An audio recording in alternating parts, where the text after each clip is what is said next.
Hopefully you can all see that. I've got about 25 minutes to give a quick overview to my research in the area of walk and talk coaching. So hopefully you can all see the slides now. And I also, before I start, I'd like to thank my co-researchers, Siobhan, Zelda, Julie, Miriam, at different organisations. Research was done in the UK, but also research undertaken in Ireland was undertaken at the University College Cork in Ireland. Okay, so I'll crack on now. I've got a lot to cover.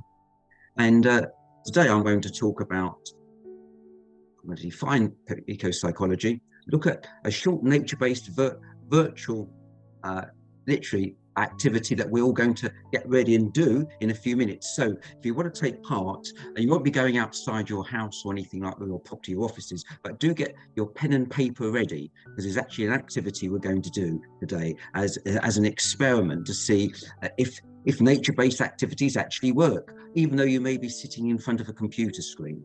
I'm going to overview our nature-based walk and talk coaching research since basically 2015, 2016 onwards, and then look at literally working towards walk and talk coaching. Those of you who are therapists, it can be applied in therapy as well as coaching, what I'm talking about today. Okay, there are so many different approaches to coaching, and even more so when it comes to coaching, when it comes to therapy, of course. But often the therapeutic fields have influenced what's happened in the coaching field as well. I've got some of them up there, some of the different approaches. My particular interest in recent years has been eco-psychology, or nature-based interventions, which I think are quite important, and normally they come free. So in some ways, I'd like to think it's a good way ahead. I'll go into our research, which hopefully will back that up. Okay, so what is eco-psychology? This is probably a second or third generation definition. Eco-psychology applies ecological and psychological theories and research methodology to study the relationship between people and the natural world. And I really did get interested in this a decade ago, more so in recent years, undertaking this kind of research. Now, let's look at nature-based interventions. Now, I want us to actually give this a go now. And I suppose in some ways, the question, can walking or exercising in blue and green space actually enhance well-being and relaxation, and also reduce stress? Now, a lot of my clients do come with anxiety and stress, whether it's from in the coaching or the counselling domains. So often it's performance anxiety, for example. Okay, so let's actually do this experiment. So hopefully you've got your paper and pen now ready, and it's important to note it down, the scores, because we're going to do a pre and a post scoring here. So note down your well-being and relaxation and stress scores, where 1 is very low and 10 is very high. So do that for 3 different scores: 1 for well-being, 1 for relaxation, and 1 for stress. If you've got time, you might also want to do a scoring for vitality. So I'll give you a few moments to do that now. So the 3 scores: well-being, relaxation, and stress scores. And obviously, if you've got a score of 10 for stress, hopefully this next part of this conference paper will actually help to reduce your stress levels, but we'll see what happens. Okay, so hopefully you've got some scores down now. And if you want to do vitality, do a 1 to 10 score vitality as well. Okay, I'm going to show you 2 photographs now. If you really like pictures of landscapes, then focus on the photo of landscapes. If you really like seascapes, then focus on that photo of seascapes. If you like both seascapes and landscapes, you can look at both if you so wish. If you're phobic of the countryside or the seaside, then don't look at the next slide. But hopefully you like either landscapes or seascapes. So we're going to go on to it now. Just focus on one of the photographs, or both if you so wish. So I'll give you 10 to 15 seconds just to focus on it now.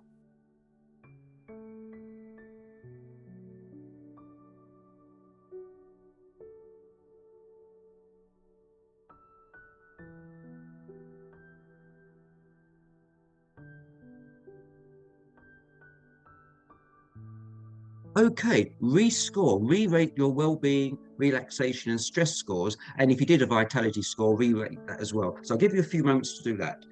If you want to share in the chat, if the chat's been activated, please share with others if you so wish. I wonder what's happened to your ratings. Obviously, I won't know until I come out of the presentation to see what's happening in the chat room, of course. But generally, I've found just looking at photographs, there's been an improvement in those scores, and stress has gone down, relaxation's gone up, and well-being's gone up, and vitality's gone up as well. And that's just looking at photographs. There was another research study that actually compared urban photographs with and research participants looked at urban versus countryside or green space photographs. And what was interesting in that piece of research was that just looking at the photographs, depending upon which one you looked at first, when you did a quick stress test after you looked at the photographs, people that actually, the research participants that looked at the countryside green space photographs, they reacted to stress differently. So their physiological stress response actually calmed them down more quickly, as opposed to if they'd seen and were primed with the urban photographs. So just looking at photographs seemed to actually help people to relax and also recover more quickly from stressful situations. And that's not actually being walking in countryside, just being apart, looking at it. And it's no wonder that more hospitals and GP surgeries now actually have more posters of nature and woodlands and things up on the walls, because it helps to relax people. Okay, I became interested in eco-psychology, nature-based interventions. One of the key reasons is that even though I've been trained as a CBT therapist, and also I've been involved in the coaching field for many years too. One of the problems is that it takes a lot of resources. In the UK, CBT therapists tend to see clients on a one-to-one. Sometimes it's group, hopefully it's group, more often the case. But getting to see therapists to actually help you with stress, anxiety and other disorders is quite a challenge. And if you look at the research, if we can just encourage people to go out there with nature, walking with nature, or just connecting with nature, it seems to be good for their well-being. We've seen the research on this. So if we can somehow introduce that into our coaching sessions and also maybe our therapy sessions, then there's something a client can do or a coachee can do once they've stopped seeing you, which can actually continue to enhance their well-being. So for me, it's a free intervention and it's something to be actively encouraged. So that's probably one of the main reasons. I'm also a biologist, so I've got an interest in biodiversity and being out with nature anyway, of course. Okay, so I'm going to look at 3 studies that were conference related. There were 3 studies that occurred whilst Dr. Siobhan O'Riordan and I were actually running workshops at conferences. So they're opportunist research, because we actually just got the evaluation scores back from the research, well, from the workshop participants at the end of the workshop. So it kind of just, the first one just started happening when we were at the event. We decided it was probably a good idea to do it. In these 3 studies I'm going to share with you, it was self-reported well-being and vitality scores. Okay, so the studies were at these workshops at international conferences and a national conference, where they're encouraged to do a short walk and talk coaching session involving blue space. It just happened to be blue space because of the locations we were at, which I'll go into in a few minutes. Each study reported the well-being and vitality scores, and there was improvement in those scores. Our findings suggested that there could be a possible over-reliance on more traditional coaching formats based on seated and indoor face-to-face or online coaching. Our findings also indicated that there could be a 3-way alliance between the coach, coachee, and the nature-based activity. Okay, so here we're looking at 2 studies. The first study is the top half of the screen you can see. And on the left, you see figure 2, and this is relating to the research study we undertook at one of the international congresses of coaching psychology located in London. And that is, as you can see in the photograph, that is Regent's Canal in London. So our venue was right next to the canal. So it was easy to actually take the workshop outside and literally do a walk and talk coaching. And we had a fair number of participants actually were involved with this. In the end, we got 45 back who actually gave us completed forms on this. And the study was that they walked for half a fair bit of time down the canal, and the halfway mark they turned round. So on the way out, one would be a coach and they'd be working in pairs, and one would be a coachee. And on the way back, they'd swap round roles. And that was in London. And you can see at the top in figure 2, the pre-wellbeing scores and the post and the pre and post vitality and wellbeing scores too. And you can see there was an improvement on both the wellbeing and the vitality posts there. Now, the second event was at a conference that was held by my university in Wales, and that was in Swansea. Now, that again was a waterfront. Now, if you look on the right-hand side of the screen, figure 4, you can see that again the scores improved there. We had well-being went up, and also did the vitality. What it doesn't show you is in the London location, it was quite a sunny day. The location below on the left-hand side, that picture, every picture tells a story. It doesn't really tell the story in this case because it was very windy and it was wet. So even though we had two different conditions for the two different workshops, the overall results were similar regardless of the weather. We do actually warn people when we run these workshops to bring suitable footwear and rain gear if necessary. And Siobhan and I were wearing high-vis jackets for health and safety as well. But a key thing is the weather didn't seem to make any effect on the outcomes. Okay, and again, the study was similar. They walked halfway down the seafront there in Swansea, and they swapped roles around on the way back. Now, we decided when we repeated this again at Regent's Canal a year later to actually have the coaches and coachees not swapping round. So they did the whole experiment just with one as a coach and one as a coachee. Now, interestingly, if you look at the wellbeing pre and post scores, again, you see improvement. What interested me on this was the fact, notice that the vitality scores, it's slightly different. It's almost as if the people who are going to be the coaches, they started off, and it's either by chance or it just so happened, they started off with their well-being and vitality scores lower than the people that are going to be the coachees. So that was interesting there. And I wonder, just doing something like I'm going to be the coach for the next hour or so actually has an impact upon your well-being and vitality scores. Anyway, I do note afterwards that the post scores, both the well-being post was the same, although it wasn't quite the same for the vitality, but all showed improvement. That was quite interesting. Okay, now let's look at other studies. Now, this is my colleagues in Ireland. Let's look at the difference between walk and talk and sit and talk interventions. So what we did here was quite simple. It was an organizational setting, and the research participants we actually did both with them so they could actually compare and see the difference. So we had the well-being pre and post interventions scores, and again the results indicated that coaching sessions significantly increased self-esteem, perceived management care, and reduced negative mood.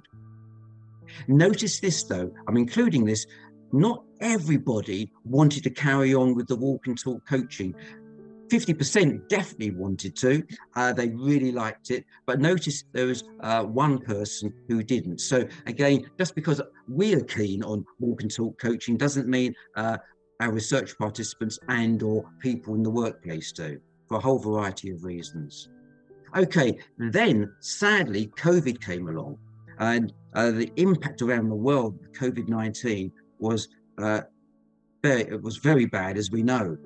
But we decided we wanted to continue the coaching research. So this time we converted over to phone walk and talk coaching. Now, the difference there was that this was undertaken in Ireland, so there were restrictions on what could be done walking wise. So at the first half of this experiment, the research participants could only walk within a radius of 2 kilometers of their property or their house where they lived.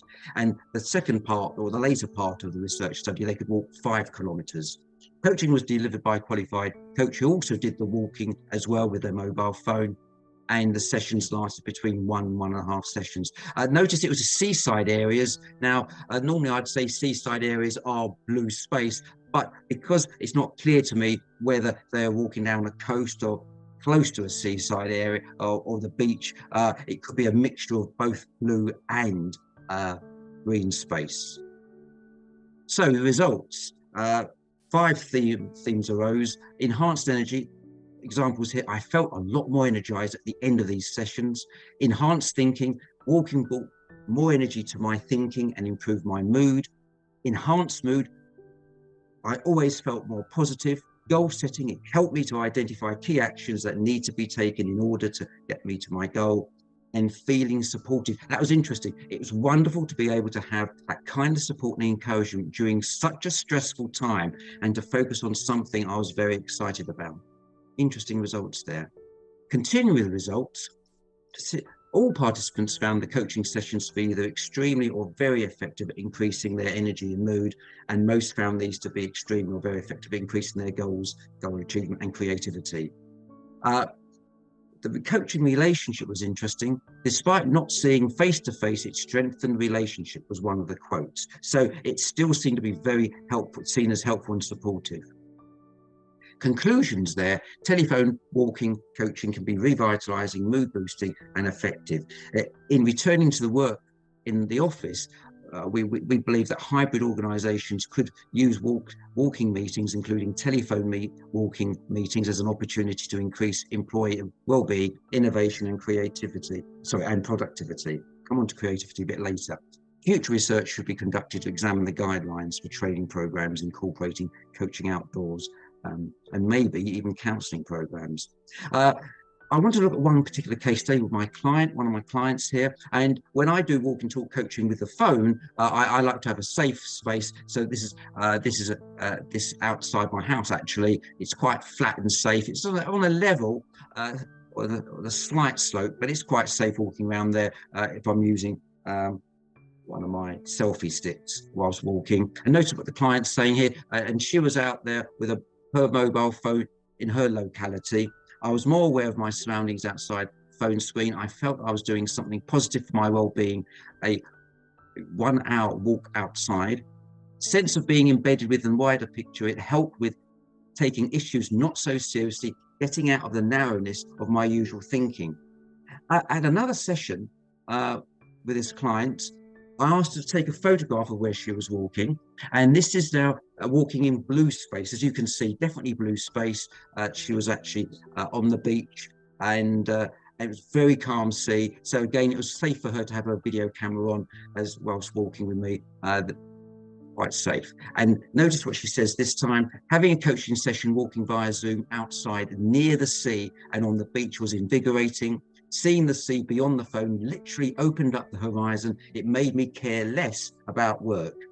The internet connection was unfortunately not always stable. And that's one of the things I have found with walk and talk coaching over the mobile phone.